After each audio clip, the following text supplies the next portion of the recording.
And so I've been dreading this next part for the entire evening because my mom is here. If we could clap it up for my mom, please.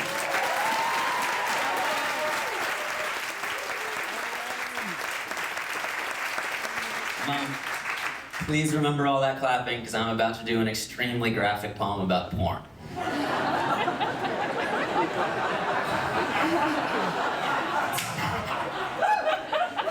So, I would like to think that we get sort of models, and some of us do, and in some way we do, get models of how to behave in the world from our parents.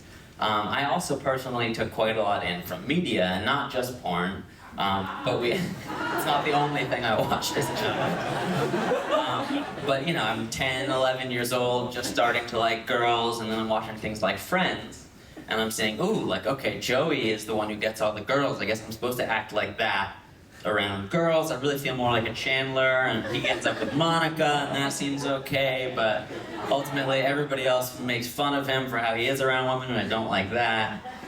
And then they're all obsessed with this sex thing. What is this sex thing?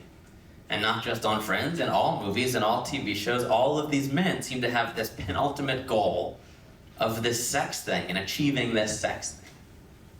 And unfortunately, I turned to the internet to answer some of that question. And I have had to unlearn so much of what I have learned. And unfortunately, I think particularly with younger people now, I think this is becoming more and more of the norm. In that I learned about sex from a variety of porn sites. That's the way 12-year-old Max learned what girls like.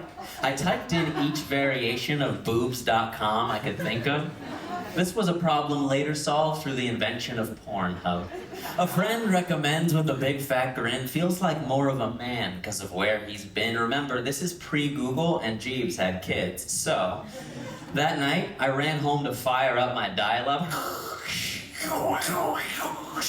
You've got mail. Mm-hmm. I don't care. My adolescent boner's tucked into the waistband of my underwear. And there are limitless women and their pussies are swimming at the thought of having penises shoved recklessly in them. I'm like, www.pornhub.com. Mom, I'm so sorry.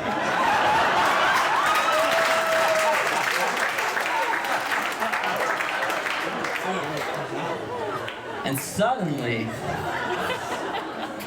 I'm seeing everything that's trending. Gangbangs, cum shots, rear-ending, never-ending. The breadth of my selection as intense as my erection. Holy shit, give me a second to turn off parental detection. It's hilarious they tried to put it up there in the first place. First base, second base, third base, fourth base, fifth base, sixth base, seventh base. Women seem to love being treated like objects, though this is something to which we rationally object with even the slightest mix of common sense and innocence. But when 12-year-old eyes watch enough of this belligerence, it starts to seep into our sexual subconscious, mixing my primal desires to pounce on these lionesses as they part the lips of their blushing vaginas with genuine young curiosity of what this all means. All these men I've seen in movies and on TV, they're all obsessed with this very same thing. And according to porn, that's...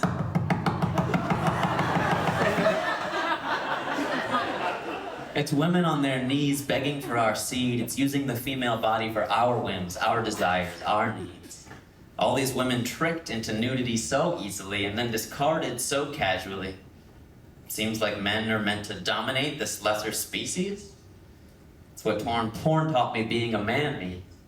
It's what porn taught me being good in bed means. Porn planted this deeply misguided lie in me. And look, maybe pornography can help us live out fantasies and explore our spectrum of sexuality, but personally, it was more education than it should have been. And for that, I've got to take responsibility. But think about how easy it was for me to pop up in my laptop screen and watch all these societally picture-perfect women moan and scream as they look back at me. And for all practical purposes, it was me, since I was into POV. That's where the camera sees what I would see.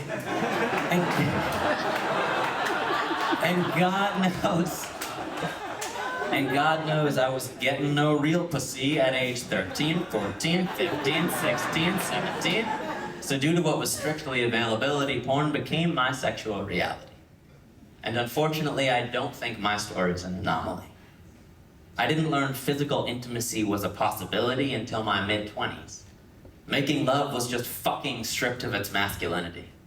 I was using women as vessels for masturbating, most of whom were so used to being treated without dignity.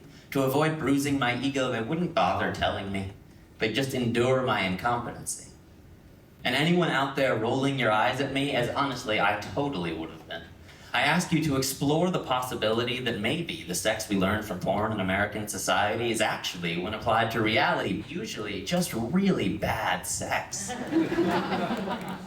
Is it fun to smack some ass and unleash our dominance? Hell yes. But we've learned a measly portion of what sex can express. More or less the junk food of our consciousness. I got to trade porn for watching the woman I love dance so freely on top of me, it may be the only time I ever truly understood femininity. Sex is fun, but there is jaw-dropping, soul-wrenching beauty when it's mixed with vulnerability, creativity, and intimacy. If you had told me in college how hot breathing with our clothes on could be, I would have laughed you off heartily. But luckily, I met a woman stronger than I would have been if I were she, to slow me down and feel the heat of our breath. Move up and down and in and out through our chests. To show me how beautiful it can be when love and sex aren't two separate things. That I'd been trying to do life's greatest puzzle with just one very basic piece. Showed me the difference between ecstasy and crotch sneeze. I had gotten great at crotch sneeze. How far away from where I want to be pornography had taken me. Turns out you don't have to pretend to already know all the answers to the female body. Turns out they're all unique. And it's okay to ask, okay to learn, okay to breathe. Waiting on the other side of porn for me was just a glimpse of this limitless magnificence. Take a break. Take a chance. Be a man. It's worth exploring. Thank you.